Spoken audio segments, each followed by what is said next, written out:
no limiar do terceiro milênio, capítulo 3. Preparação dos médiuns. Fisiologia do médium. Biologicamente, a base física da mediunidade é uma energia sutil, comum a todos os seres humanos, verificável, também, em animais e vegetais. Ela tem uma correlação íntima com a circulação e o sistema nervoso. Basicamente, indica uma produção molecular do sangue ativa no organismo, que se transforma em energia. Flui através dos plexos nervosos e extravasa pelas aberturas do corpo, inclusive pelos poros. Ao ser registrada como uma substância, foi denominada por Richet e outros de ectoplasma. Como linguagem comum do espiritismo, é chamada simplesmente de fluido. Esse fluido atua como veículo de ligação entre as três gamas vibratórias do ser humano, os órgãos, os plexos e os chakras. Os chakras equivalem basicamente aos plexos, e são como centros nervosos do corpo invisível, também chamado fluídico e etérico. Os estímulos psicofísicos se fazem entre o sistema nervoso vegetativo e o cérebro espinhal. Os estímulos espirituais são recebidos através dos chakras e transmitidos aos plexos, que atuam como redistribuidores, e vice-versa. Esse fato tem muitas implicações, mas podemos afirmar que o desenvolvimento mediúnico é, em última análise, a conscientização, na mente cerebral, do funcionamento dos chakras e seu controle volitivo. Conforme o chakra que se comunica, será o tipo de fenômeno mediúnico que se realiza. Chakras correspondem a plexos e estes a órgãos. As posições desses órgãos, no corpo físico, determinam o tipo de mediunidade. O chakra frontal, por exemplo, corresponde ao plexo cardíaco, cavernoso e outros. Esses energizam o sistema glandular da cabeça, dos olhos, dos ouvidos, do nariz, etc. As mediunidades que daí resultam são a vidência, a audiência, a olfação, etc. O karma. Karma ou karma é a palavra sânscrita e bramânica que significa atos praticados em outras encarnações, que produziram certos efeitos na encarnação atual. Pelo aspecto espiritual, tem a mediunidade uma relação direta com a faixa kármica dos seres humanos. Como consequência, pela manifestação mediúnica pode-se determinar, em linhas gerais, o karma de um indivíduo em extensão e profundidade. Essa correlação, porém, só é verificável na especificação da exteriorização mediúnica. Logo, a mediunidade é uma arma individual que o ser humano traz consigo ao nascer, que lhe servirá para a defesa nos momentos difíceis de sua vida. Da eficácia da mediunidade é que depende o sucesso ou o insucesso de uma existência. Há, por conseguinte, uma relação íntima entre o karma, a personalidade e a mediunidade. O espírito e a mediunidade. O espírito, ao reencarnar, traz consigo um programa de ressarcimento e de retificação, que deverá realizar através da personalidade que terá na Terra. Traz ainda sua missão como individualidade, ou seja, como um ser transcendental que irá contribuir para o progresso humano. Na realização dessa missão, a mediunidade é sublimada e se espiritualiza. Há, pois, dois aspectos da mediunidade. O kármico, em que ela atua como fator de equilíbrio dos conflitos da personalidade, e o espiritual, em que ela é a manifestação da obra do espírito. Dizemos então que na mediunidade do espírito, ou seja, o espírito agindo na qualidade de intermediário da ação crística na Terra, como missionário, é um colaborador da obra divina. É difícil, mas não impossível, distinguir-se as duas formas de mediunidade. A observação desse fato é feita na prática do mediunismo, quando se acompanha a evolução do médium. No princípio, ele manifesta transes angustiados, nos quais mal se distinguem as presenças da terra ou do céu. Passado algum tempo, na proporção em que a faixa kármica vai se extinguindo, os transes vão se tornando mais suaves, mais nítidos e positivos. A partir daí, os fenômenos de que ele se torna portador vão revelando a sua missão, se espiritualizam. Isso mostra que a mediunidade kármica tende a ser transitória e se identifica com a personalidade. Com o revelar da missão, o espírito começa a predominar, e a personalidade se retrai. Enquanto esta sofre, morre um pouco todos os dias, o espírito desperta, torna-se marcante e executa sua parcela no planejamento sideral. Tipos de mediunidade. Por ser comum a todos os seres humanos e ter sua manifestação individualizada, pode-se dizer que existem tantas mediunidades quantos são os seres. Nessa visão ampla, a mediunidade existe e funciona em todos, à revelia de qualquer prática doutrinária ou religiosa. No âmbito doutrinário, o fenômeno pode ser relativamente delimitado. Teremos, assim, tipos de mediunidade, formas mais comuns de exteriorização, que podem ser classificadas segundo um critério espírita. Mas, é preciso notar que o espiritismo popular tem confundido mediunidade com o fenômeno da incorporação, que é apenas uma manifestação da mediunidade. Nesse caso, mediunidade e incorporação seriam a mesma coisa. Por ser mais prático no desenvolvimento inicial da mediunidade, a corrente indiana do espaço estabeleceu, no Templo do Amanhecer, duas mediunidades básicas, incorporação e doutrina. Assim, são chamados médios de incorporação aqueles que recebem a influência dos espíritos, sejam de luz ou não, diretamente no seu corpo, na região do plexo solar. Chamam-se médios doutrinadores os que recebem essa influência na região da cabeça. No primeiro caso, o médium perde parte da sua consciência, e no segundo, ao contrário, ele se torna mais alerta. Objetivamente, sempre que um médium, ao manifestar, cerceia ou tem cerceado algum dos sentidos biopsicológicos normais, ele é de incorporação. Quando se manifesta, sem prejuízo de nenhum desses sentidos, ele é de doutrina. O médium doutrinador é o médium cujo ectoplasma se acumula na parte superior do corpo, do peito para cima, predominando na cabeça. Quando ele se mediuniza, isto é, estabelece sintonia entre seu sistema psicológico e seus chakras, seus sentidos se ativam acima do normal. Como consequência imediata, sua percepção fica mais apurada, mais alerta. Com a tônica circulatória predominando na cabeça, os órgãos inferiores diminuem a atividade, principalmente na área do sistema neurovegetativo. A partir daí, ele começa a emitir uma onda fluídica com a parte superior do corpo, principalmente pela boca e pelas narinas. Essa onda estabelece um canal fluídico entre os plexos superiores e os chakras correspondentes. Seu sistema psicológico passa a receber as influências dos chakras que, por sua vez, são ativados pelo plano vibratório do mundo espiritual. O doutrinador se torna, então, receptivo aos espíritos de sua sintonia. Essas emanações são filtradas pelo sistema cerebral, e o doutrinador emite sua doutrina, isto é, fala, pensa, escreve, cura, consola e executa sua tarefa mediúnica. Esse é o sentido amplo da doutrina. Ela não é, apenas, um conjunto de palavras bem articuladas e com boa construção literária. Também, não é simples pensamento bem elaborado, representando ideias precisas. É, essencialmente, emissão de energia positiva, que tanto pode se manifestar por palavras como pela aplicação das mãos, pelo olhar e até pelo simples pensamento dirigido. Essa realidade do doutrinador tem algumas implicações que não podem passar desapercebidas. Primeiro, o fenômeno existe e funciona, mesmo que o doutrinador nato não saiba disso. Segundo, a emissão fluídica tanto pode ser positiva como negativa, na dependência do campo de sintonia do doutrinador. Nos estados de ira, de cólera, de angústia, de medo ou de ansiedade, a polarização das forças é, essencialmente, dos plexos nervosos. Nesse caso, os chakras se fecham, e a pessoa entra em curto-circuito, que pode produzir resultados funestos. O sangue que aflui ao cérebro se carrega de partículas tóxicas e produz descargas em todo o organismo. O médium doutrinador não desenvolvido é um candidato natural à apoplexia, aos infartes e derrames. Pelas razões expostas acima, o doutrinador é o médium por excelência, o intermediário entre os planos e o responsável pelo fenômeno mediúnico.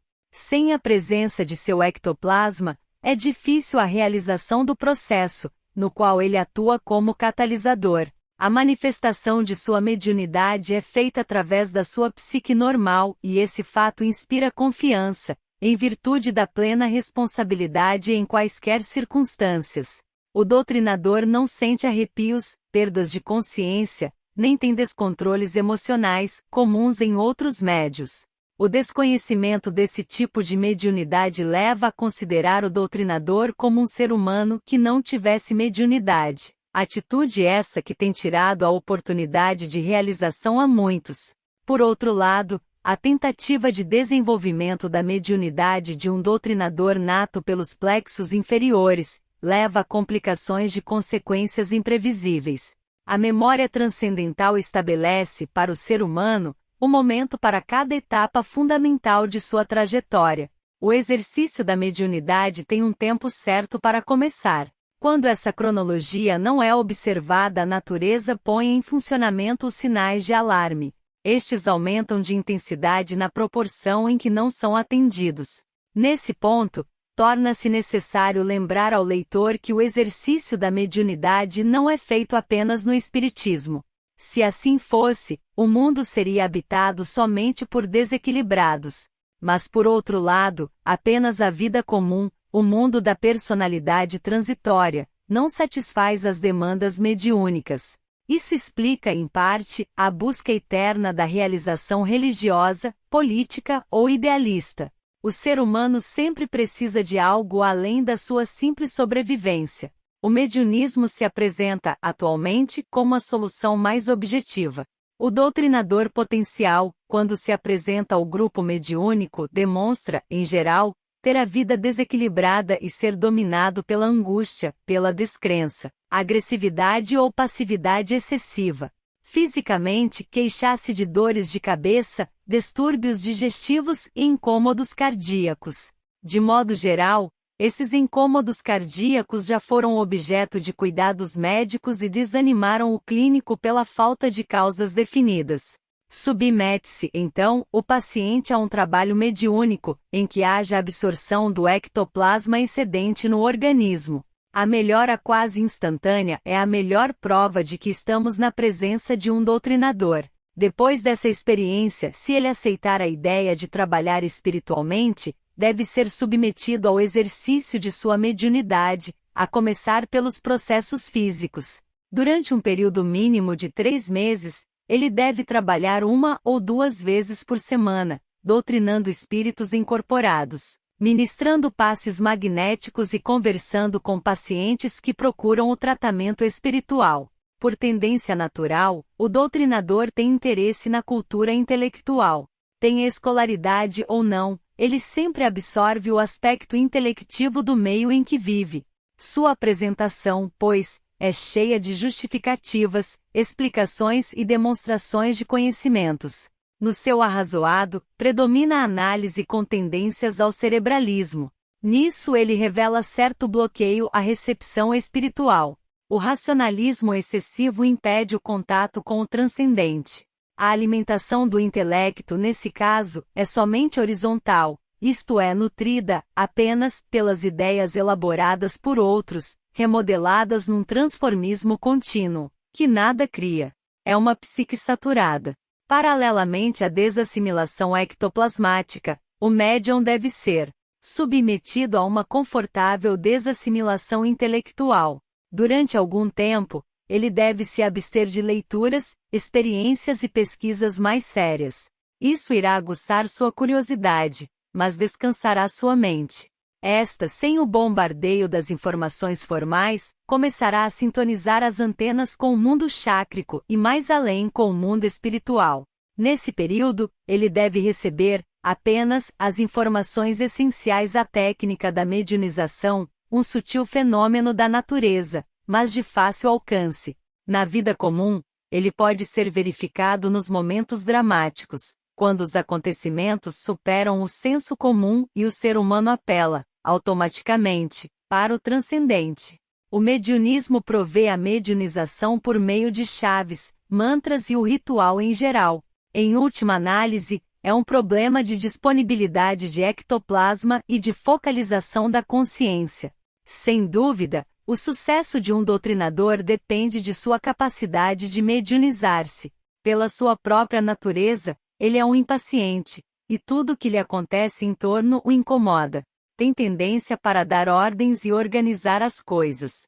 Gosta de falar, mas não de ouvir, provocando, com isso, reações desfavoráveis à sua atividade. No estado normal, sob o domínio da personalidade, ele manifesta seu temperamento, sua cultura e seus preconceitos, nem sempre agradando. Ao mediunizar-se, porém, ele entra em sintonia com seu espírito, portador da experiência milenar, e com o plano em que se acha. Seus guias encontram acesso à sua psique e, através dela, trazem suas vibrações benéficas ao ambiente, no verdadeiro exercício da mediunidade. Como vimos até aqui, a mediunidade de doutrina revela as maiores possibilidades do ser humano, podendo, sem medo, se atribuir a ela as grandes conquistas da humanidade. Se pensarmos em termos da iluminação intelectual, mediante o processo mediúnico, chegaremos à conclusão de que a revelação mística não é antagônica ao processo científico, e tem sido a base da evolução humana. Com essa reflexão simples, colocaremos as religiões no lugar que lhes compete e partiremos mais tranquilos ao encontro do nosso futuro. Qualquer ser humano, por modesto que seja em seu mecanismo intelectual, pode ser o portador da experiência transcendente. Basta, para isso, que se disponha a servir o seu próximo nas normas evangélicas e conheça as técnicas do mediunismo. O médium de incorporação. É o médium cuja tônica ectoplasmática é maior no plexo solar, na região umbilical. Esse plexo nervoso é a maior concentração de nervos do corpo humano, um intrincado cruzamento nervoso, com ligações por todo o organismo. Pertence ao sistema autônomo, também chamado neurovegetativo, ou seja, que faz funcionar os órgãos sem a vontade, sem que se tenha consciência disso. Assim funciona a maioria dos órgãos internos, e parcialmente, outros órgãos. O ectoplasma, ativando o plexo solar acima da tônica normal, produz toda uma série de fenômenos, que resultam na chamada incorporação. Tais fenômenos são opostos aos da mediunidade de doutrina. O sangue afluindo com maior pressão nessa região, empobrece a irrigação cerebral e, com isso, amortece os principais sentidos. A força do plexo solar é transmitida aos plexos vizinhos, proporcionando um espectro amplo de ligação com os chakras. A emissão fluídica resultante reflete o processo nervoso da região, relativamente alheia ao processo psicológico. Nela entra muito menos a vontade do médium do que na emissão do doutrinador. Isso esclarece a questão da incorporação. Tanto no doutrinador como no incorporador, o fenômeno básico é o mesmo, ou seja, a presença da energia ectoplasmática e a ligação com os chakras. A diferença existe apenas na exteriorização, na manifestação do fenômeno. Se o médium recebe a influência na cabeça, ele age pelo processo psicológico. Se essa influência se faz no meio do corpo, ele age pelo processo fisiológico. A partir desse fenômeno, podemos classificar as mediunidades com o relativo isolamento de cada uma. Mas não podemos esquecer que o que acontece numa parte do corpo reflete, automaticamente, em todo o corpo. Se acendermos uma lâmpada no aposento de uma casa, é muito difícil que os outros compartimentos permaneçam completamente escuros. Por estar mais próxima das funções básicas do corpo físico, a mediunidade de incorporação é de assimilação mais imediata, sendo por isso do domínio de maior número de pessoas. Por outro lado, ela abrange uma faixa ampla de manifestações, que vão desde a simples incorporação de espíritos sofredores até as mais complexas formas de comunicação espiritual. Talvez pelo teor emocional, a incorporação é mais frequente no médium feminino. Já o médium doutrinador se inclina para o racionalismo, sendo esse o provável motivo de se encontrar maior número de doutrinadores entre os homens. A incorporação tem um sentido mais horizontal que a doutrina, pois esta se expande em sentido espacial. Por essa razão, o desenvolvimento do médium de incorporação obedece a um esquema diferente do doutrinador. Quando chega ao mediunismo, o incorporador nato apresenta incômodos na parte inferior do corpo, principalmente no aparelho digestivo, rins, bexiga e outros órgãos energizados pelo plexo solar e circunvizinhos. É muito comum também apresentarem incômodos na coluna. Como consequência direta desses males, ele sofre cronicamente de dores de cabeça, tonturas e sintomas semelhantes. Psicologicamente, os sintomas são de fobias, alucinações, insegurança, irritabilidade, emotividade exagerada e até histeria. A primeira medida no seu desenvolvimento é fazê-lo sintonizar com o seu mentor. Veja segundo item do capítulo 2. Ele é a garantia do equilíbrio do médium. Convida-se o candidato a se concentrar, de olhos fechados, de pé, e a respirar profundamente. Mediante a aplicação das mãos, da cabeça para baixo, sem o tocar, o doutrinador magnetiza o aparelho. Esse trabalho deve ser acompanhado de leve hipnose, através de palavras repetidas. Pede-se ao médium que imagine seu mentor, e vai se sugerindo sua presença, mediante chaves próprias. Na maioria dos casos, o médium incorpora na segunda ou na terceira tentativa. Se ele apresentar sintomas de angústia, deverá ser submetido a uma enfermagem, na mesa mediúnica, e voltar ao processo. Assim que o médium se habituar a incorporar o seu mentor, sempre que for solicitado, e na presença de um doutrinador, ele deve ser encaminhado à mesa e ali incorporar sofredores, assistido pelos doutrinadores. Funções mediúnicas. Conforme seu tipo básico de manifestação mediúnica, incorporação ou doutrina, cada médium inclina-se a uma função, de acordo com suas possibilidades, personalidade, cultura e dedicação ao trabalho. Há coisas que só podem ser feitas por um doutrinador e outras mais adequadas ao incorporador. Outras ainda podem ser feitas por ambos. Um aspecto importante do trabalho mediúnico é ser ele essencialmente coletivo. No mínimo, ele deve ser executado por 2 médiuns, um de doutrina e outro de incorporação. Principalmente, a incorporação nunca deve ser feita sem a presença de um doutrinador, devido à perda parcial de consciência do incorporador. O doutrinador jamais incorpora e nunca perde a consciência no trabalho mediúnico. Inclina-se, com isso, aos trabalhos em que é necessário tomar decisões, interpretar situações e manipular as forças mentais. São funções próprias do doutrinador. 1. Aprender, interpretar e conceituar a doutrina praticada pelo seu grupo mediúnico, bem como a missão a ele confiada. 2. Organizar, administrar e desenvolver os médiuns. 3. Abrir e fechar os trabalhos. 4. Assistir e controlar todo e qualquer trabalho de incorporação. 5. Interpretar as situações dos médiuns quando incorporados. Se for o mentor ou o guia, atendê-lo respeitosamente se for sofredor, doutriná-lo e fazer sua entrega aos planos espirituais.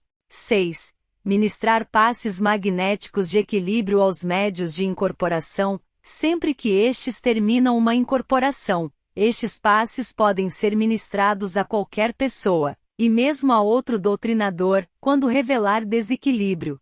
7. Controlar com sua mente qualquer situação anormal de pessoas ou grupos, mantendo sempre seu equilíbrio pessoal. O doutrinador, que conhece o seu potencial mediúnico, pode controlar um ambiente sem externar qualquer gesto. O doutrinador deve evitar o desenvolvimento de outras mediunidades embora as tenha em potencial. Em casos específicos que justifiquem outros desenvolvimentos, ele deve ater-se apenas a mediunidades dos plexos e dos chakras superiores, como psicografia, automática e semiautomática vidência, com todas as restrições que essa mediunidade suscita, olfação e audição. Mas, sempre que um doutrinador desenvolver alguma dessas mediunidades, ele deve ser mantido sob observação dos companheiros, pois essas funções podem prejudicar a acuidade do seu julgamento e sua objetividade. No sentido oposto, o médium de incorporação nunca trabalha sem incorporar, isto é, sem a perda parcial de sua consciência. Nestas condições, ele tem 2 funções básicas: a incorporação de espíritos de luz, mentores ou guias, e a incorporação de espíritos que ainda não alcançaram os planos espirituais, ou seja, sofredores. O mentor incorpora para o equilíbrio médium, mantendo seu aparelho nas melhores condições possíveis. Os guias incorporam para o exercício de funções específicas. Um guia incorpora quando o médium é chamado a fazer uma cura de doença física, outro vem para uma comunicação, outro para um trabalho de passes, etc. Às vezes, eles se alternam nas funções, em outras, o próprio mentor atua como guia. Com essa visão, poderemos classificar as funções do incorporador. 1. Passagem de sofredores. 2. Cura de doenças. 3. Comunicações. 4. Passes. 5. Desobsessão. 6. Psicografia automática. 7. Materialização. Há ainda duas funções específicas que devem ser confiadas apenas aos médios de incorporação: o transporte e o desdobramento, este último podendo ser desenvolvido com fonia. Evangelização. O Evangelho de Nosso Senhor Jesus Cristo é o mais completo manual da vida. Nele, qualquer espírito em trânsito na Terra poderá encontrar todas as condições para o melhor aproveitamento de sua estada no planeta. Mas é preciso que se distinga com muita clareza o Evangelho escrito, isto é, os livros que contêm a doutrina de Jesus, escritos por outros, transcritos, copiados, interpretados, esquemados, escamoteados e traduzidos, e o Evangelho vivo, isto é, a orientação crística, que é ministrada a todos os seres humanos na Terra, e que não depende exclusivamente da transmissão pelos sentidos, seja ela falada ou escrita. O Evangelho vivo é uma luz potencial que reside, faz parte intrínseca do organismo de todos os espíritos que habitam o sistema solar e, talvez, de outros sistemas. Na conceituação iniciática, os seres humanos, isto é, os espíritos encarnados na Terra, possuem essa luz sob a forma de uma partícula atômica, o átomo crístico. O Mestre Jesus teve e tem em si toda a força crística. É, pois, a emanação de Jesus que desperta, no ser humano, a partícula crística. Esta se expande e impregna o ser da sua intimidade para fora, traduzindo-se em conceitos, atos, atitudes e maneira de viver. Para cada quadrante do universo, o estímulo de Jesus age de forma dinâmica e adequada, e absolutamente, não depende dos textos escritos. Por miríades de formas, em todas as línguas e em todos os gestos, a mensagem de Jesus fala diretamente ao íntimo dos seres humanos. Sua linguagem está escrita na vida de cada dia, nos seres humanos que cercam outros seres humanos, no viver de cada momento. Talvez seja até mais fácil encontrar uma pessoa que viva, com intensidade, os ensinamentos de Jesus entre os que nunca tiveram oportunidade de ler um texto do Evangelho, do que entre os eruditos. Embora esse fato não invalide todas as pregações, doutrinas e religiões, é preciso lembrar que todas se transmitem pelos sentidos, se destinam à personalidade, à parte transitória do ser humano. Mas a personalidade é apenas o instrumento através do qual o espírito realiza um curso, uma experiência. Os ensinamentos de Jesus não se destinam somente a ela, mas ao espírito que habita nela. É importante que se vejam as duas coisas separadamente, para que se possa entender o fenômeno. O melhor campo para se percebê-lo é o mediúnico. Toda vez que praticamos alguma ação fora da rotina de nossa vida, um gesto de generosidade ou uma atitude caridosa, automaticamente nos lembramos de Deus, de religião, da bondade, da moral, etc. Da mesma forma, cada vez que fazemos um gesto negativo, entramos em debate íntimo, no qual entram as justificativas, o medo, a angústia, etc. Sempre, porém, nossa elaboração mental fica ligada a um aspecto mais transcendente da vida, sintonizamos com nosso espírito. O próprio fato de nos interessarmos e procurarmos exercer alguma função mediúnica já nos liga a esse mundo transcendental. Nesse processo nos ligamos a alguma coisa, fora do circuito de nossas experiências, do nosso quadro cotidiano, e percebemos com mais clareza a imagem de nossa personalidade contrastando com a imagem de nosso espírito. A partir do momento em que começamos nossa mediunização, a partícula crística encontra acesso em nossa mente, e seus raios começam a impregnar os nossos atos. Assim, apreendemos por um processo natural, o Evangelho. A partir daí, sobem à nossa consciência os fragmentos do aprendizado que tenhamos tido em termos de religião, cultura religiosa, crendices, superstições rituais, etc., seguidos da inspiração espiritual profunda. É por isso que em condições anormais de acontecimentos, nós soltamos, involuntariamente, exclamações como Deus do céu, Mãe do céu, Virgem, ou, então, tomamos uma aparência reverente, solene. E por estarmos no limiar do terceiro milênio, não falta, qualquer que seja a nossa ambientação, a manifestação evangélica, a palavra do Mestre Jesus, em forma verbal ou escrita, para formalizar nosso aprendizado. Concluímos, pois, que a evangelização no mediunismo se faz, objetivamente, adequada a cada grau evolutivo e estado em que o ser humano se apresenta para o exercício de sua missão, de sua tarefa no planeta. A aculturação do médium. A palavra cultura tem dois sentidos, um geral e outro particular. De modo geral, cultura é o aprendizado que uma pessoa faz no seu meio ambiente, sua maneira de viver. De modo particular, a cultura é o aprendizado de um conjunto de ideias específicas, como, por exemplo, a cultura física, a cultura filosófica, etc. Nesse sentido existe, portanto, uma cultura espírita, ou seja, o conjunto de ideias, normas, técnicas e práticas que regem o espiritismo. Essa cultura, entretanto, é complexa e variável conforme a época, o lugar e o grupo. O que há de mais aproximado para uma cultura espírita é a obra de Allan Kardec e seus divulgadores. A codificação kardecista é ampla e preenche, perfeitamente, a mais exigente necessidade de aculturação espírita.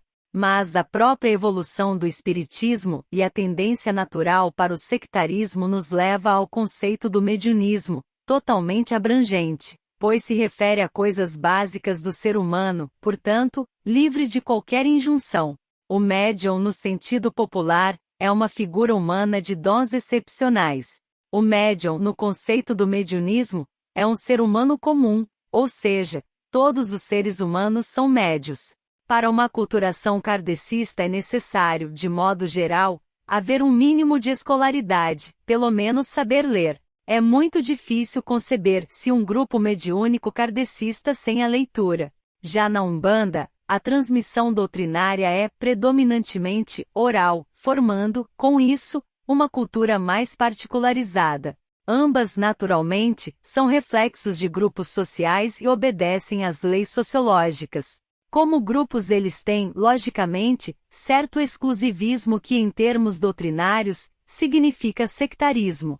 No conceito amplo do mediunismo, podemos citar, ainda, os grupos mais fechados, embora tais grupos não aceitem a mediunidade como aconselhável. O problema aí entra em termos de cultura intelectual, o que o torna mais exclusivo, etc. Falemos, portanto, em termos de aculturação mediúnica, que irá tornar o problema bem mais simples. Mediunidade sendo algo natural, inerente ao ser humano, tem, logicamente, meios naturais de aprendizado. Decorre daí, que a aculturação mediúnica é apenas aculturação geral, quer dizer, as coisas do mediunismo fazem parte do cotidiano, como comer, vestir, estudar, etc., coisas que tanto podem ser feitas por pessoas cultas como incultas. Cabe aqui um parênteses. A experiência da humanidade, em termos de aculturações específicas em massa, tem sido sempre desastrosa. Basta, para isso, que se olhe o calendário das guerras e das lutas sociais para se ter uma ideia. A oportunidade só existe para todos se a cada um for dado o pode absorver e não uma cultura padrão, geralmente mal assimilada. Duas coisas são fundamentais no desenvolvimento do médium: a técnica da mediunização e o conhecimento sensato da vida fora da matéria. As correntes. Corrente mediúnica é o conjunto de espíritos empenhados numa tarefa específica, uma missão comum que os identifica. Parte desses espíritos estão situados nas esferas superiores e outros estão encarnados. Como conjuntos, eles se reúnem em falanges, quer dizer, se afinam em grupos de 7 espíritos, formando hierarquias, cujo número é sempre um múltiplo de 7. Cada corrente é conhecida na Terra pelo tipo de trabalho que executa através dos médiuns a ela afiliados. Para que haja afiliação, é necessário que o médium se afine, isto é, que a sua sintonia se ajuste ao padrão vibratório do grupo. A atração do médium para um tipo de corrente determinada se faz por laços cujas raízes são anteriores à presente encarnação. Quando esses laços não existem, o médium dificilmente se ajusta ao trabalho. Não é, pois, o exame objetivo, segundo critérios humanos, que determina a junção. Todos os grupos são bons para aqueles que se afinam com eles. Não há grupos melhores ou piores, mas apenas grupos. A crítica aos conjuntos, sejam doutrinários ou religiosos, ou a ideia de que um tem a verdade e outro não, absolutamente não procede em termos do transcendente. A verdade está no ser humano, no íntimo do seu espírito, que é inexprimível por um conjunto dogmático ou mesmo doutrinário. Talvez, se falarmos da verdade em termos de realidade, possamos dizer que um grupo doutrinário, ou melhor, uma doutrina, corresponde em determinado momento a realidades do conjunto humano e melhor se adaptem às necessidades do momento. É assim que as correntes fazem sentido. Exemplifiquemos. Em dado momento de nossa época, certos espíritos dos planos superiores preocuparam-se com os rumos tomados nos processos de cura, na Terra, em termos de mediunismo. As superstições medravam mais do que as ervas usadas nas curas, afastando, cada vez mais, a medicina científica das possibilidades mediúnicas. Com essa preocupação, eles foram ao Cristo e pediram permissão para consertar essa situação na Terra. Essa falange era composta de espíritos cuja maioria já havia sido encarnada na Europa, principalmente na Alemanha, onde haviam exercido a medicina. Recebida a autorização, eles começaram a incorporar em médios de efeitos físicos e fazer curas, predominando no Brasil. A partir daí, começaram a aparecer curadores tipo Zé Arigó e outros. Formou-se então uma corrente, cuja evolução vem sendo notável. Do sensacionalismo das curas, feito talvez com a ideia de despertar atenção, a mediunidade de cura está ingressando num quadro mais harmônico de entrosamento com a medicina da Terra. Isso explica, também, o porquê dos espíritos curadores se apresentarem como Dr. Fritz, um diminutivo de Francisco, em alemão. Simples problema didático, visando capitalizar o prestígio dos médicos alemães. Assim, temos correntes especializadas em todos os ramos da vida na Terra, de cura, de desobsessão, de vida intelectual, científica, etc.